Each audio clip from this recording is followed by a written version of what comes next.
जब भी किसी की आशा और इच्छा भंग होती है तो उसका हृदय क्रोध से भर जाता है। जिस व्यक्ति को वो अपना अपराधी समझता है उसे दंड देने का प्रयत्न करता है। पर क्या हमारी इच्छा या आशा का भंग होना क्या सदा ही किसी का अपराध होता है? इच्छाओं के अपूर्ण रहने के तो कई कारण हो सकते हैं। कुछ तो संजोग के कारण अधूरी रह जाती हैं और कुछ नियति के कारण। और कभी-कभी इच्छाओं का स्वरूप ही ऐसा होता है कि वो पूर्ण नहीं हो पाती। बिना परिस्थिति पर विचार किए किसी को अपराधी मान लेना न्याय नहीं, प्रतिशोध है। न्याय का आधार तो दया है, करुणा है, और प्रतिशोध का आधार क्रोध, अहंकार। अर्थात हृदय में करुणा धारण किए बिना किसी के अपराध के विषय में विचार करना, किसी को दंड देना क्या अपने आप में ही अन्याय नहीं? स्वयं विचार कीजिए। सपनों और पूर्व आभासों के आधार पर हम भविष्य के सुख दुख की कल्पना करते हैं। भविष्य के दुख का कारण दूर करने के लिए हम आज योजना बनाते हैं।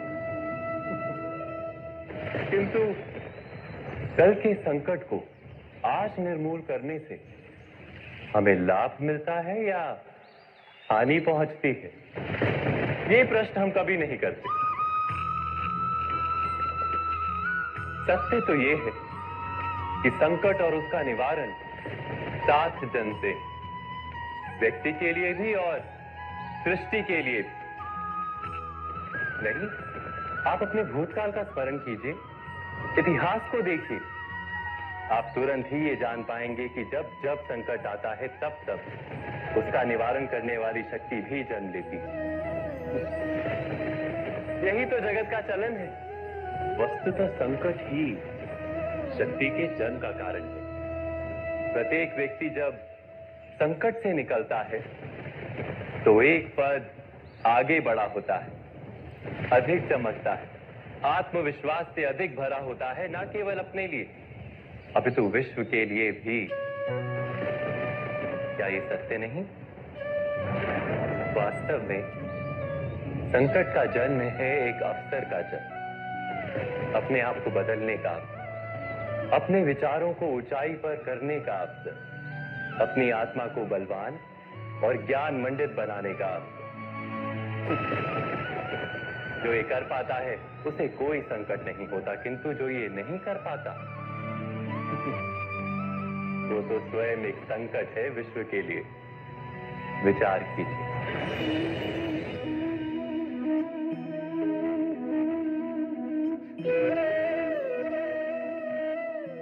परंपरा में धर्म बसता है और परंपराएं ही धर्म को संभालने का कार्य करती हैं, ये सत्य है। पर क्या केवल परंपरा ही धर्म है? विचार कीजिए। सत्य तो यह है कि जिस प्रकार पाषाण में शिल्प होता है उसी प्रकार परंपरा में धर्म होता है। इस पत्थर में शिल्प है, ये पत्थर शिल्प नहीं। शिल्प को उजागर करने के लिए उसे तोड़ना पड़ता है, अनावश्यक भागों को दूर करना पड़ता है। ठीक उसी प्रकार परंपराओं में धर्म ढूंढना पड़ता है। जिस प्रकार इंद्र पूजा की परंपरा को तोड़कर गोवर्धन पूजा का धर्म ना ढूंढा जाता तो यादवों को उनकी मुक्ति का मार्ग नहीं मिल पाता। अर्थात परंपरा को पूर्णता छोड़ देने वाला धर्म से वंचित रह जाता है और परंपरा का अंध अनुकरण करने वाला भी धर्म को प्राप्त नहीं कर पाता। कहते हैं हंस के पास नीर क्षीर विवेक होता है।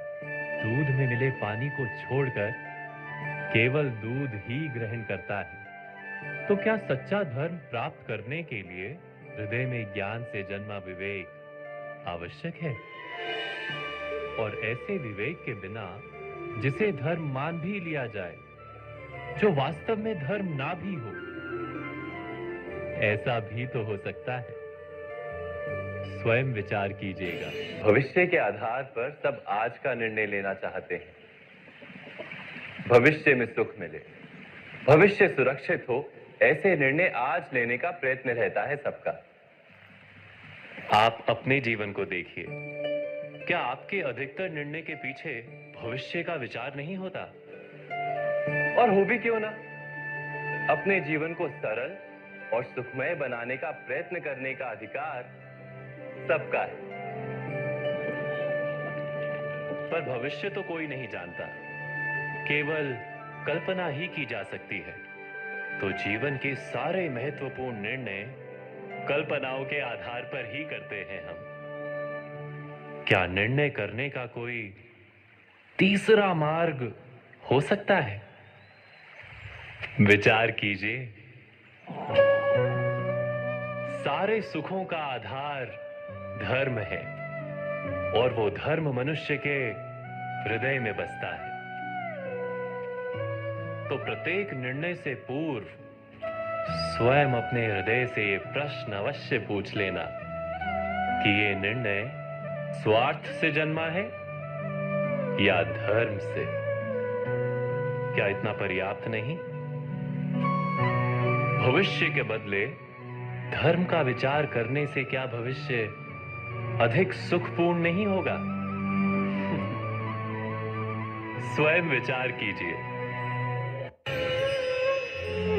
व्यक्ति को जब उसके अपराध का दंड मिलता है, तब कभी कभी उस न्याय को देखकर मन कचोटता है। प्रश्न उठता है हृदय में कि जब वो अपराध हुआ था, तब व्यक्ति भिन्न था। उसके पश्चात उसने इतने पश्चाताप किए, स्वयं में इतना परिवर्तन किया, फिर उसे दंड क्यों मिले? पर जहां आघात होता है, वहां प्रत्याघात भी होता है। जैसा कर्म वैसा फल। यदि किसी को प्रेम दोगे तो सुख प्राप्त होगा, यदि किसी की हत्या करोगे तो मृत्यु दंड मिलेगा। जैसा कार्य वैसा ही न्याय। तो फिर प्रायश्चित और पश्चाताप का कोई मूल्य नहीं है? अवश्य है मूल्य। प्रायश्चित और पश्चाताप मनुष्य की आत्मा को बलवान करता है। आने वाले दंड को स्वीकार करने के लिए मनुष्य को तैयार करता है। अर्थात बिना प्रायश्चित के दंड स्वीकार करने का कोई मूल्य है? स्वयं विचार कीजिए। जब अपने किसी अच्छे कार्य के उत्तर में दुख प्राप्त होता है, अथवा किसी को उसके दुष्ट कार्य में सुख मिलता है, तो मन अवश्य ये विचार करता है कि अच्छा कार्य करने का, धर्म के मार्ग पर चलने का तात्पर्य क्या है। पर दुष्ट आत्मा को क्या प्राप्त होता है, ये भी देखिए। दुष्टता करने वाला हृदय सदा चंचल रहता है, अकुलाता रहता है। मन में सदा नए नए संघर्ष उत्पन्न होते हैं। अविश्वास उसे जीवन भर दौड़ाता है। क्या ये सुख? जबकि धर्म पे चलने वाले, अच्छा कार्य करने वाले, सच्चरित्र व्यक्ति का हृदय शांत रहता है। परिस्थितियां उसके जीवन के सुख में बाधा नहीं बनती। समाज में सम्मान और मन में संतोष रहता है सदा। अर्थात अच्छा बर्ताव भविष्य में किसी सुख का मार्ग नहीं। अच्छा बर्ताव स्वयं सुख, अथवा बुरा बर्ताव भविष्य में किसी दुख का मार्ग नहीं। अधर्म उसी क्षण दुख उत्पन्न करता है। धर्म से सुख नहीं, धर्म स्वयं। सत्ता की लालसा सबके हृदय को घेरे रहती है। प्रत्येक व्यक्ति अपना एक राष्ट्र निर्मित करने का प्रयत्न अवश्य करता है।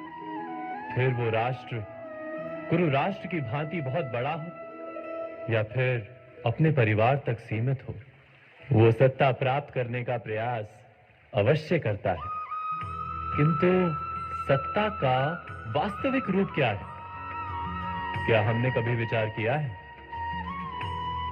एक मनुष्य जितने अधिक लोगों के जीवन को प्रभावित कर सके, जितने अधिक लोगों के जीवन की स्वतंत्रता पर अंकुश रख सके, उतनी ही अधिक सत्ता का अनुभव करता है वो। सत्ता का वास्तविक रूप ही है अन्य के जीवन पर स्वयं का प्रभाव। किंतु क्या वास्तविक प्रभाव प्रेम, दया, करुणा और धर्म से निर्मित नहीं होता? जब भी मनुष्य कठोरता और अधर्म से सत्ता प्राप्त करने का प्रयत्न करता है, तब वो दूसरों के हृदय में विरोध अथवा विद्रोह को जन्म देता है। और परिणाम परिणाम कुछ इस प्रकार। हाँ, कुछ समय के लिए वो स्वयं को प्रभावी और शक्तिशाली अवश्य पाता है, किंतु वो वास्तविक सत्ता नहीं। यही कारण है कि भृगु और वशिष्ठ जैसे ऋषियों की आज भी पूजा की जाती है, रावण और हिरण्यकश्यप की नहीं। इस पर तो आप विचार अवश्य करें। सत्य कहा ना, इस संसार में आने वाला प्रत्येक बालक संपूर्णतः संस्कार रहित होता है। उसके अंतर पर ना किसी अच्छे संस्कार के चिन्ह अंकित होते हैं, ना ही बुरे संस्कार के। अर्थात जन्म से बालक में ना कोई गुण होता है और ना ही कोई दोष। तो ये दोष अथवा गुण किस प्रकार प्राप्त होते हैं? क्या हमने कभी विचार किया है? जो बात माता पिता के मुख से निरंतर सुनी जाती है, वही बात उनकी संतानों के हृदय का संस्कार बनती है। जैसे किसी गांव में नदी तट तक एक पगडंडी बन जाती है, केवल उस मार्ग पर बार बार चलने के कारण। अर्थात माता पिता के हृदय की इच्छाएं उनकी संतानों के हृदय का दोष अथवा गुण बनकर जन्म लेती हैं। क्या ये सत्य नहीं? पर फिर भी जब उनकी संतानों में कोई दोष दिखाई देता है, तो माता पिता आश्चर्य और दुख से भर जाते हैं। माता पिता का हृदय ये प्रश्न करता है कि उनकी संतानों में ये कुसंस्कार आए कहां से? सत्य तो यही है कि माता पिता अपनी संतानों को अनजाने में ही कुसंस्कार के बीज दे देते हैं, जो उनके संतानों की हृदय भूमि पर कुसंस्कार का वृक्ष बनकर उगता है।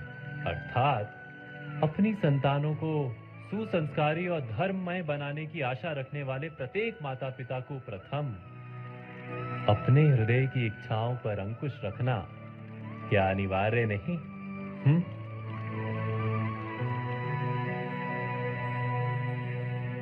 प्रत्येक माता पिता इस पर विचार अवश्य कीजिएगा।